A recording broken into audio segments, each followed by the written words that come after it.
Hello friends, welcome to the black board channel. आज 22 दिसंबर है और एमसीक्यू फॉर्म में हम डेली करंट अफेयर्स डिस्कस करते हैं। तो चलिए शुरू करते हैं। 8th edition of North East festival 2020 was held in which city? कौन से सिटी में 8वां संस्करण आयोजित किया गया नॉर्थ ईस्ट फेस्टिवल का? तो इसका जो राइट आंसर है वो है ऑप्शन बी, गुवाहाटी। गुवाहाटी में ये आयोजित किया गया है।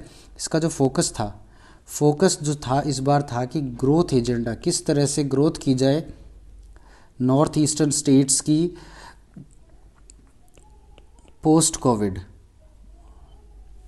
North eastern states post Covid के बाद में किस तरह इन स्टेट्स की ग्रोथ की जाए, इस पर बेस्ड था। गुवाहाटी में यह आयोजित किया गया है।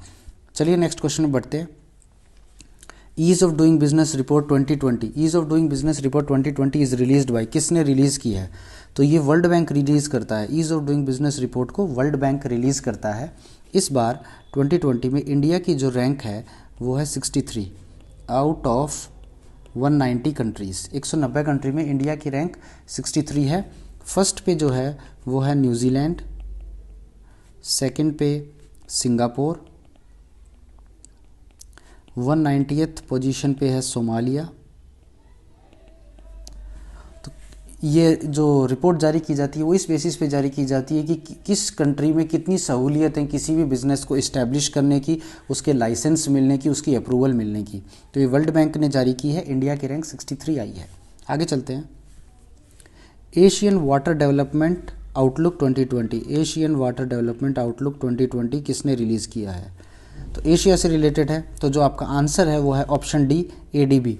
एशियन डेवलपमेंट बैंक ने इसको रिलीज़ किया है। इसने दो संस्थाएं हैं, एडीबी एंड एशिया पैसिफिक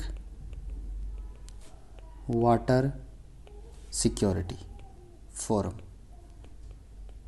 इन दोनों ने मिलकर इस रिपोर्ट को निकाला है, एशियन वाटर डेवलपमेंट आउटलुक 2020 को। और इसमें जो अब बात करी गई है कि किस तरह से, मतलब कितनी पानी की कमी है एशिया में और पैसिफिक रीजन में।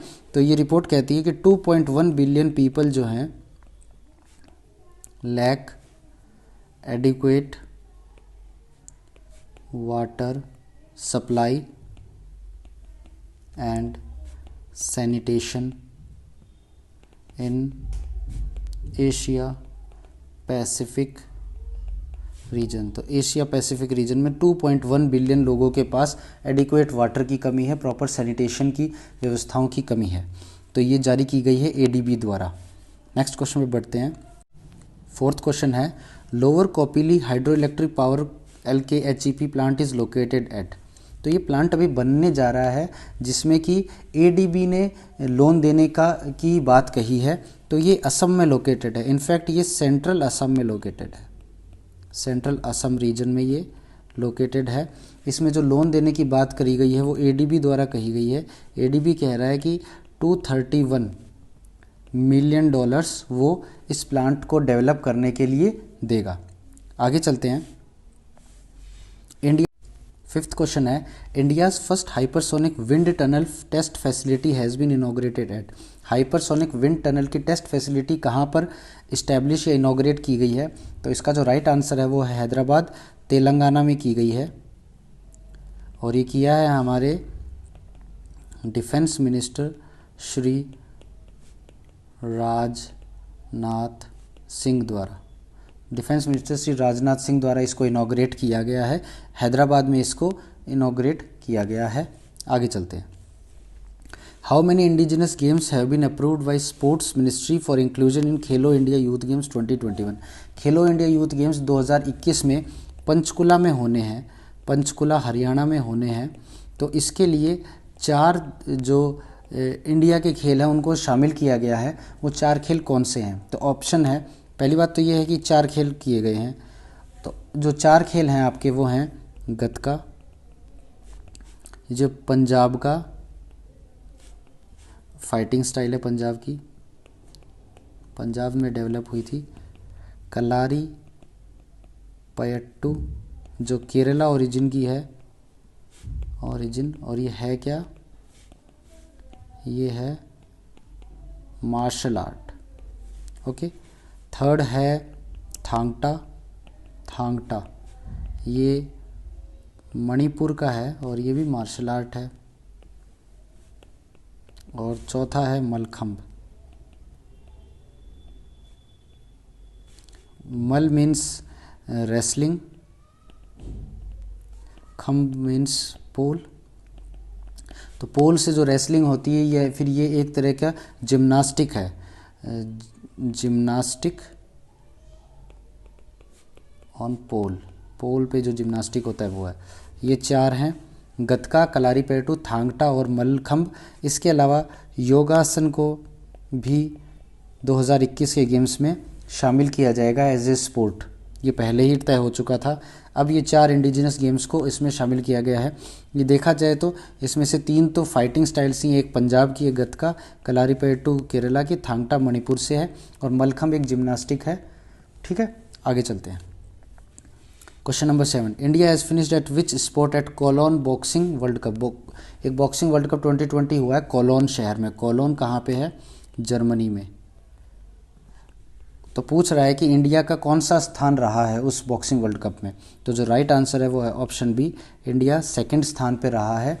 टोटल 9 मेडल्स इंडिया ने जीते हैं, जिसमें कि 3 गोल्ड, 2 सिल्वर और 4 ब्रॉन्ज हैं। ओके, जर्मनी में आयोजित किया गया है। फर्स्ट पे कौन रहा है? फर्स्ट पे रहा है स्वयं जर्मनी ही,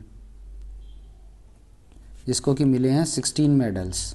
जर्मनी ने इसमें टॉप किया है 16 मेडल्स के साथ। इंडिया सेकंड पे रहा है with 9 medals. It was organized at Cologne Germany. Host कौन था, मतलब किसने ये ऑर्गेनाइजर कौन था? Hosted by European Boxing Confederation. European Boxing Confederation द्वारा ये आयोजित था। कोलोन शहर में आयोजित किया गया। इंडिया का स्थान सेकंड रहा है इस बॉक्सिंग वर्ल्ड कप में 2020 में। आगे चलते हैं। 8th क्वेश्चन है, international solidarity day is celebrated on. किस तारीख को किया जाता है? तो ऑप्शन है 20 दिसंबर, 19 दिसंबर, 21 दिसंबर, 22 दिसंबर। तो इसका राइट आंसर है वो है 20 दिसंबर, 20 दिसंबर, ऑप्शन ए। तो ये 2006 से मनाया जा रहा है और ये यूएन मनाता है इसको। एक्चुअली यूएन द्वारा ये रिकॉग्नाइज्ड है, यूएन द्वारा ये सेलिब्रेट किया जाता है। और एम क्या होता है? जो भी पूरे वर्ल्ड में जो अनेकता में एकता है उसको सेलिब्रेट करने के लिए, पूरे वर्ल्ड में, to celebrate unity in diversity across the world. पूरे विश्व में जो अनेकता में एकता है उसको सेलिब्रेट करने के लिए मनाया जाता है। आगे चलते हैं नेक्स्ट क्वेश्चन पे। Question number 9, which state government has launched a Varasat to resolve property related dispute. तो वरासत एक कैंपेन लॉन्च किया गया है, वो किस स्टेट द्वारा लॉन्च किया गया है? इसका एम है रिजॉल्व करना जो भी प्रॉपर्टी रिलेटेड, लैंड रिलेटेड जो डिस्प्यूट्स हैं उसको रिजॉल्व करना। तो इसका जो राइट आंसर है वो है ऑप्शन सी, उत्तर प्रदेश। उत्तर प्रदेश ने इसको स्टार्ट किया है। आप ये जानते होंगे कि इसको नेचुरल सक्सेशन इंग्लिश में बोलते हैं, वरासत या विरासत जो होता है उसको। और ये कैंपेन है to कर्ब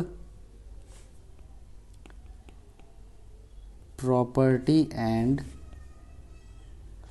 land related disputes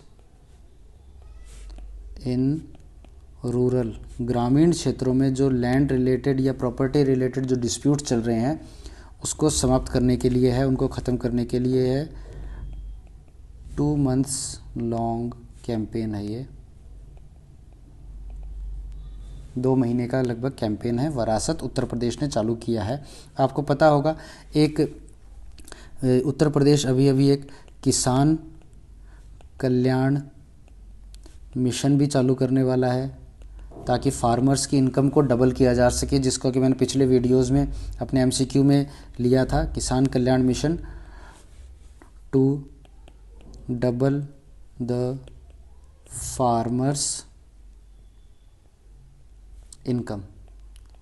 farmers income को डबल किया जा सके। उसमें कैसे होगा, एग्रीकल्चरल सेक्टर, एसोसिएटेड सेक्टर की एग्जीबिशन लगाई जाएगी फार्मर्स का, और जो साइंटिस्ट हैं डिपार्टमेंट्स में, एग्रीकल्चरल डिपार्ट्स में, उनकी कॉन्फ्रेंसेज होगी, इश्यूज़ को डिस्कस किया जाएगा। ये भी मैंने पहले बता चुका हूँ मैं। तो यूपी ने एक विरासत कैंपेन लॉन्च किया है, किसान कल्याण मिशन भी लॉन्च करने वाली है to double the farmers income. अगला क्वेश्चन है second rescue and rehabilitation centre for monkeys. बंदरों के लिए रिहेबिलिटेशन और उनका रेस्क्यू सेंटर अभी इनॉग्रेट किया गया है, वो कौन से स्टेट में है? तो इसका राइट आंसर है वो है आपका ऑप्शन ए, तेलंगाना में ये किया गया है। ये तेलंगाना का फर्स्ट है, फर्स्ट इन तेलंगाना। बात करें कि पूरे वर्ल्ड इंडिया में फर्स्ट कौन है, इंडिया में ये फर्स्ट है। इंडिया में हिमाचल प्रदेश सबसे पहला है जिसने ये स्थापित किया है मंकी का रेस्क्यू और रिहेबिलिटेशन सेंटर। तेलंगाना की बात करें तो तेलंगाना में नियर चिंचोली विलेज के नियर ये स्थापित किया गया है। और तेलंगाना पूरे इंडिया में सेकंड है जो स्थापित करने वाला, और फर्स्ट है हिमाचल प्रदेश। तो ये आज के कुछ क्वेश्चंस थे। होप आपको वीडियो अच्छा लगा होगा। आज मैंने थोड़ा वीडियो शॉर्ट ही रखा है ताकि आप थोड़े समय में ज़्यादा गेन कर सकें। Thank you, have a nice day.